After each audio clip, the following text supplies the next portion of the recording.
Hey everyone, so let me first just address the elephant in the room. The beard is gone. Did it this morning. I don't want to dwell on it too much. It's done. What's done is done. I don't like it, but it'll grow back and hopefully it'll be, good this time. So anyone who knows me will be able to agree with and tell you that I am a pretty big fan of the Marvel Cinematic Universe. It's probably my favourite series of movies of all time, alongside Lord of the Rings. But there's a lot of movies in this particular series, 23 at the moment. And I've ranked them. I'm not going to spend too much time talking about each film, just simply because there are so many to go through and I don't want this to be a half an hour long video. Let's start at number 23, and probably the only film in the series that I don't really like. It's The Incredible Hulk. I just couldn't get along with this film particularly. I don't know what it is about Hulk in the earlier days. It just wasn't that interested in the film. Number 22, we have Thor: The Dark World. It was a good movie, but it just lacked some of the charm that the other movies have, really. At number 21, we have Iron Man 2. Something just missing in this film, really. I didn't particularly find the lead bad guy all that interesting. Mickey Rourke's a good actor, but this just wasn't a right fit for me, and overall I felt the film just wasn't as good. Number 20, Avengers: Age of Ultron. Not really sure why it is that this film is so far down on the list. I didn't enjoy it nearly as much as I enjoyed Assemble. The storyline is good. The characters that are in it I like. Introduces specifically one new character that I really like, in Scarlet Witch. But there was just something about Ultron that, for much the same reason, I guess, as Whiplash in Iron Man 2, just didn't find him that interesting. Number 19, Captain Marvel. I did a review of this a while ago. I thought it was a good movie, but I said at the time it's not one of my favourites out of the series. Number 18, Thor, the very first Thor movie. Just didn't think it was as good as some of the other films, really. Number 17, Doctor Strange. I love Benedict Cumberbatch's Stephen Strange. I think he's great. The story was great. Dormammu, I hope he's someone that comes back, because I think that if that's the last that we see of him, that will be a bit disappointing. Number 16, Captain America: The First Avenger, the movie that introduced Steve Rogers. Captain America arguably becomes one of the most important characters in the MCU, and I think that this is a great way to start it off.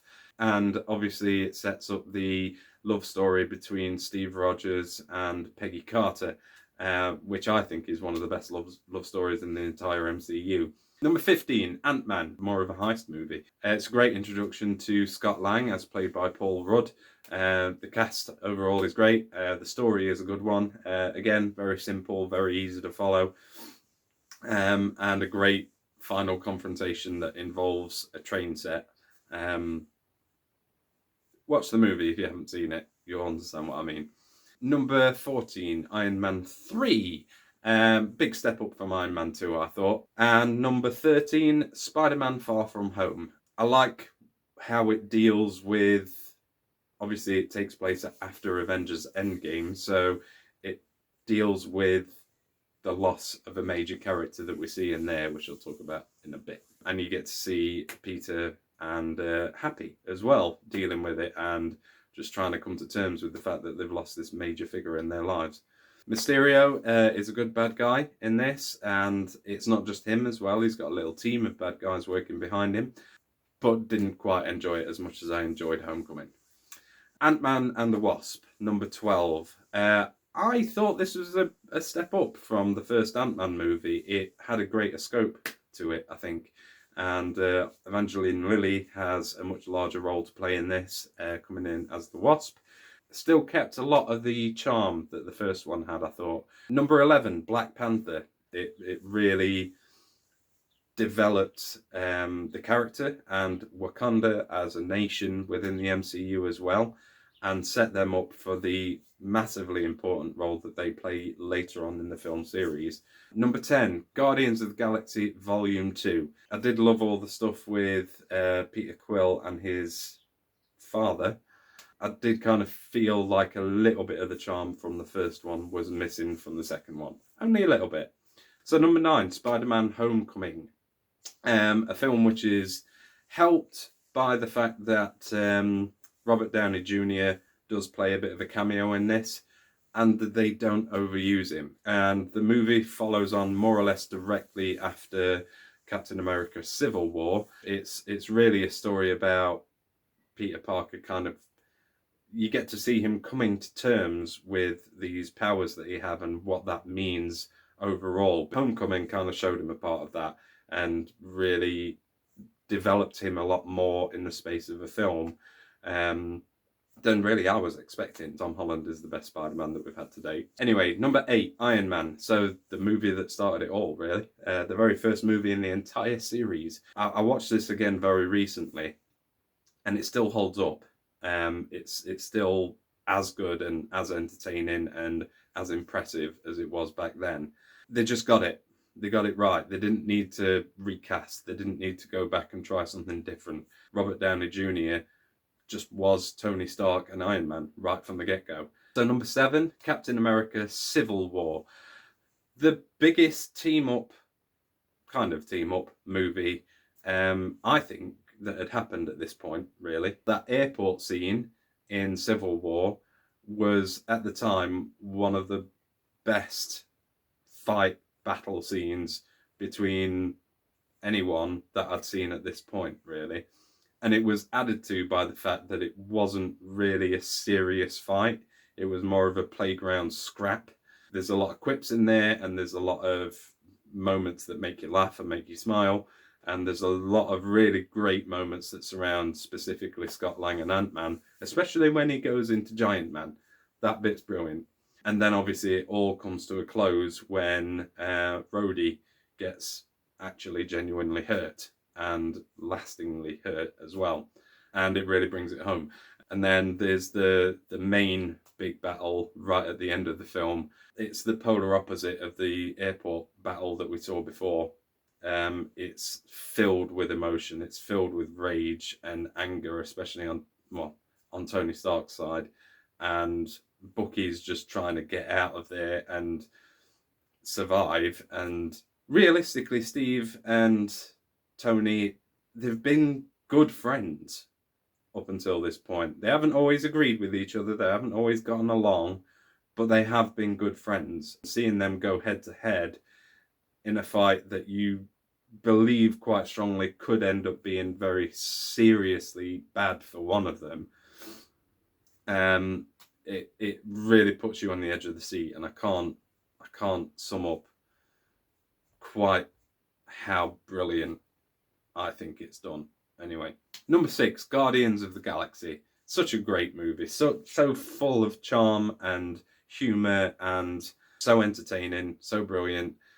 Chris Pratt casting as Peter Quill is perfect. Zoe Saldana as Gamora, perfect. Vin Diesel as Groot. I mean, who would have thought it? But it works, and I love him. He's brilliant. Bradley Cooper as Rocket, again, brilliant.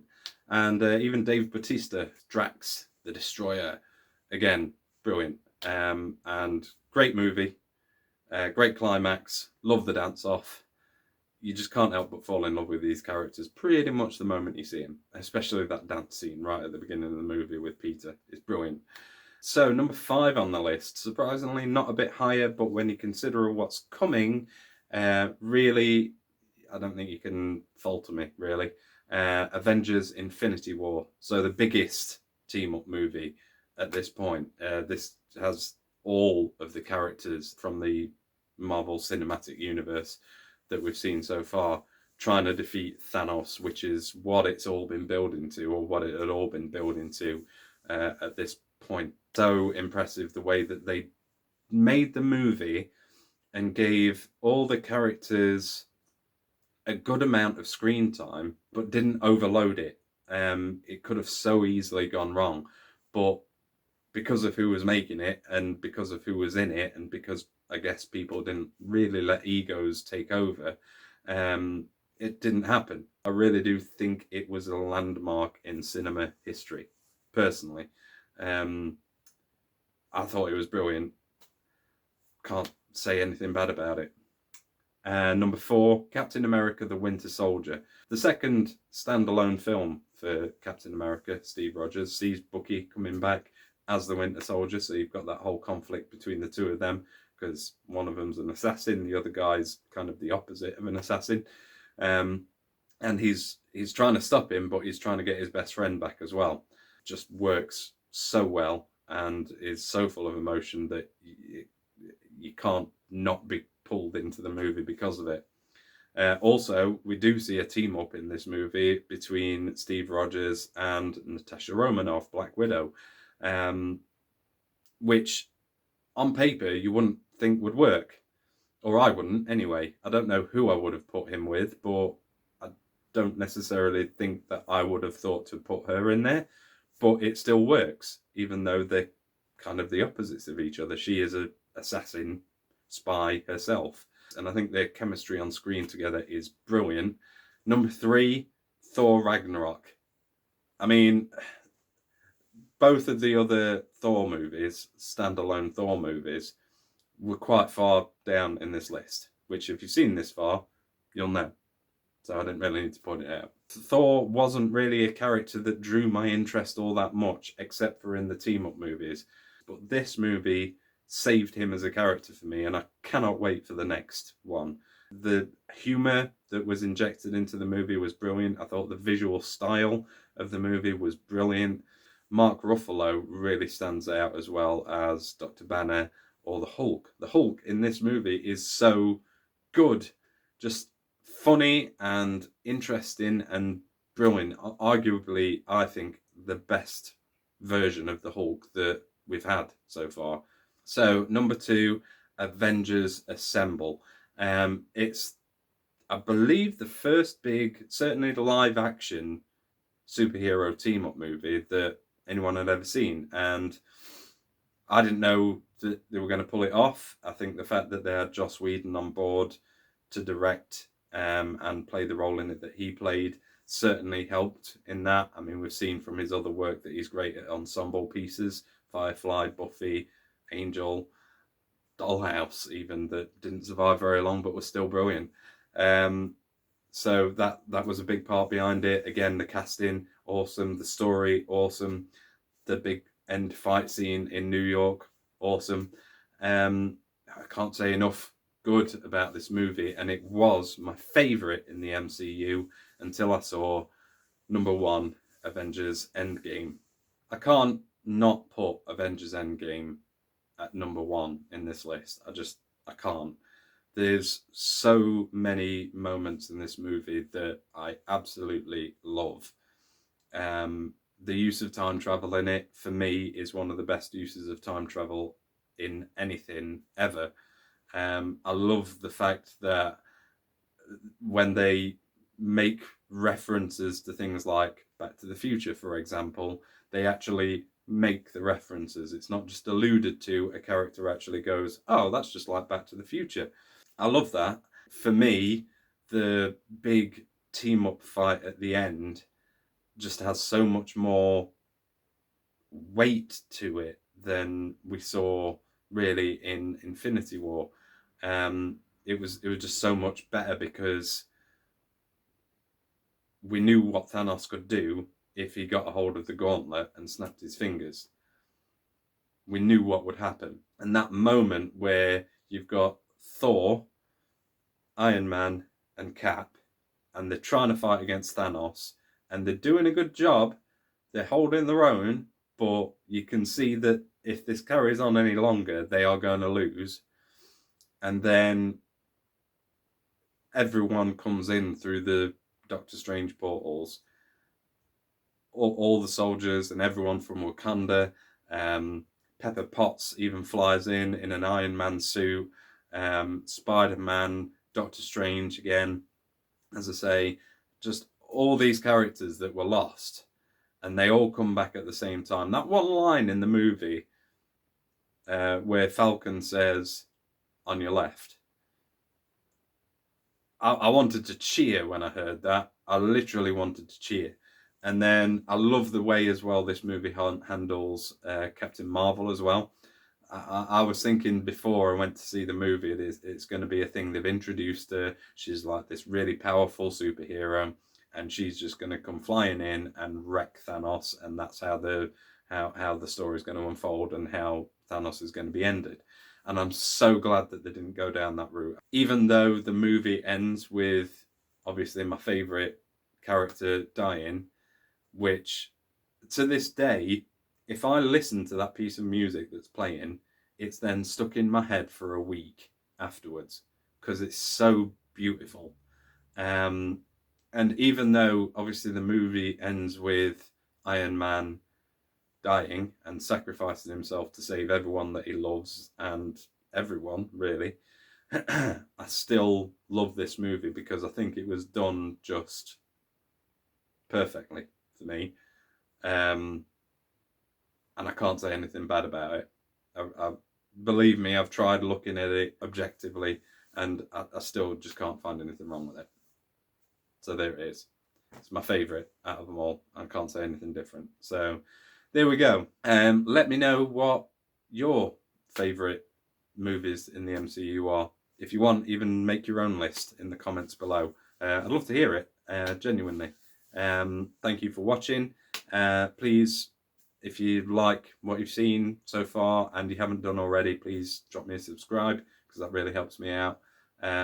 Like and share this video if you liked it and want to share it and you think somebody else might want to watch it as well. Really appreciate that too. And thanks for all your support so far. Really appreciate it. I'm going to be coming back with another video next week, I think, in which I'll be talking about an idea for a video game that I have or have had for quite a while now that I just want to get off my chest and want to put out there. Yeah, I'm put some thought behind how I'm going to structure that one. So there. Right, see you next time. Take care of yourselves. Be good, be kind, and be safe.